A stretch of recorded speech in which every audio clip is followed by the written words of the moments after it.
options. We'll stay either on the court or we'll come back here. First of all, we're doing lesson 27. Lesson outline, we're going to start with wash ball, 3 versus 3, which is going to have 2 phases, which is P is represented by phase, so phase 1, phase 2. We're going to start with a rainbow serve with no ace, and then we're going to progress to a serve. So then, to break that down, we're going to then do skill practice at serving. We're going to continue on, I think Adam, you took the meatball stuff? Hayley took the meatball stuff, and Dahlia? We're going to continue on with that, but add an extension. So there's going to be 2 phases to that. If you turn your bodies and face the second court, you'll see the meatball zone represented by the 4 smaller cones, and then there's 4 witches' hats. This is the second phase. Service will mean outside of the meatball zone, 1 point, hitting a cone equals 5. That'll be in relation to the wash ball that we're going to play as well. First of all, we want to consolidate the learning from Gilly and Tom's lesson. So, Dahlia, can I get you to come up and make 1 point what you learned from the last lesson? Dill and Philly, do the same. Sweet chili Phillies.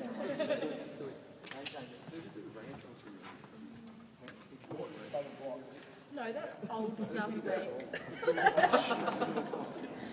The rest of you that are standing around and twiddling your thumbs, these are the teams that we've done today, which we've conjured up for your... Without Kirk and without someone else as well. I think Abby. Is the one? Yeah. So we better change that a little bit, but have a crack at that. The teams will get it into the race. Alright, team 2's Shippo, Sean and Hayley. Team 3, Stribbles, Phyllis and the Pistol. Team 4 is Benno, Dahlia and Gilly. Team 5 is Disciple of Brad. What's your name, Scott? Illuminator and Adam.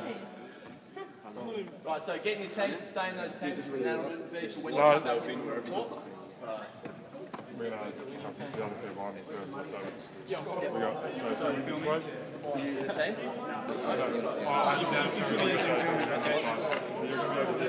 I'll play if you want to film. I'll film last. Right guys, hey, bring it in your teams though, bring it in your teams. Just cool.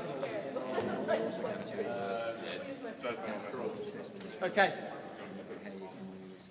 Bit closer, I don't have to yell. Keep coming. Nice and tight. Okay, so we're going to start with the wash ball. Can anyone remember the rules for the wash ball?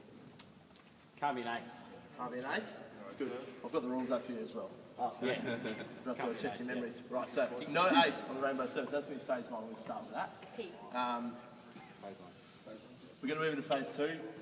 I might change it for some teams, because some teams may be able to serve from the get-go, some maybe not. Readiness levels. Yeah, you got it. You got it, mate. I'm all over it. So the first, it's not A and B, it'll be team 2 and 3. So we're going to divide the court, stay as you are. We're going to divide this court in half. So team 2 and 3 will be on the left-hand side, team 4 and 5 will be on the right-hand side. And for anyone who's not playing, we'll be on with Joel doing the meatball. We're going to rotate people throws. We're going to be rotating people throws so that everyone gets a shot serving and everyone's playing wash ball. Yep. So things to consider. Dig set spike. Obviously that's just been told to us lesson,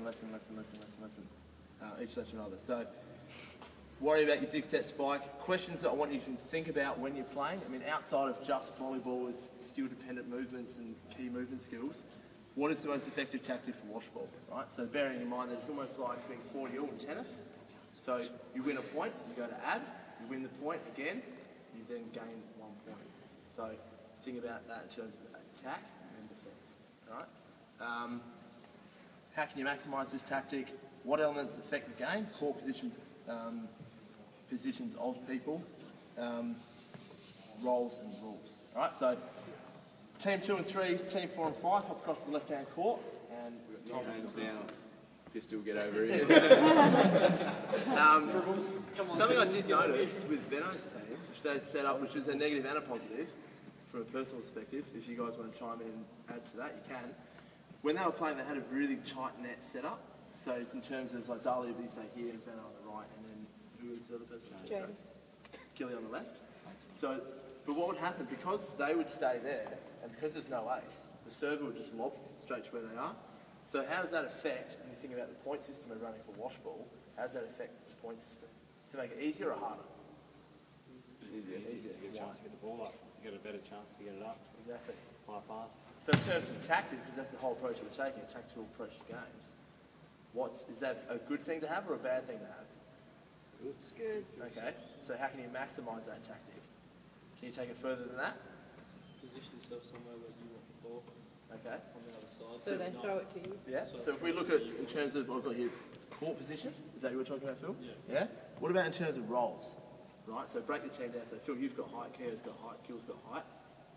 They should What be it predominantly in volleyball to bigger, sorry? They're the hitter.